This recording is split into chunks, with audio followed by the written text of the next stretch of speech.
On a cold and dreary day, thousands said goodbye to Boston's beloved Mayor Tom Menino.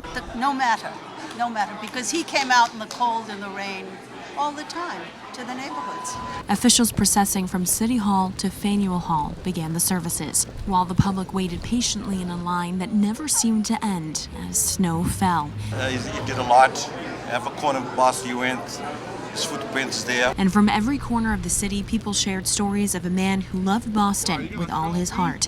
One of those stories was Pamela St. Amy's. A few years ago, her 4-year-old son spoke at a school development meeting, and Mayor Menino sent the young man a letter. The mayor was quite encouraging about the fact that the youngster, someone that young, felt that deeply about schools and community. Because Menino believed the vitality of the city was among the young.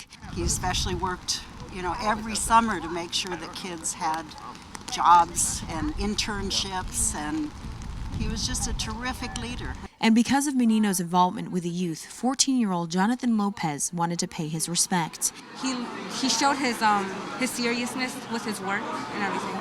Menino tried to make it to every event, like the time he went to Jane Hartman's community garden event in FENWAY.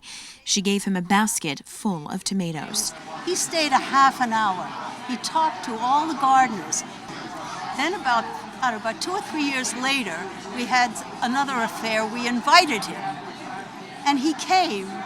And the first thing he said when he got out of the car was, "I hope I'm getting another basket of those tomatoes." How could he remember that? Menino was known for his friendliness, and it didn't matter if you were an office clerk with the Elderly Commission, and he'd always say, "Hey, buddy," to me, or the chairman of the Big Dig. I remember several interactions with him, but in the end, they were all very positive. And I think he always had the best interest of the city. And his vision for the city never faltered. He dedicated his 30 years in office to making sure Boston was the best city it could be. For the Boston Herald, I'm Erica Mora.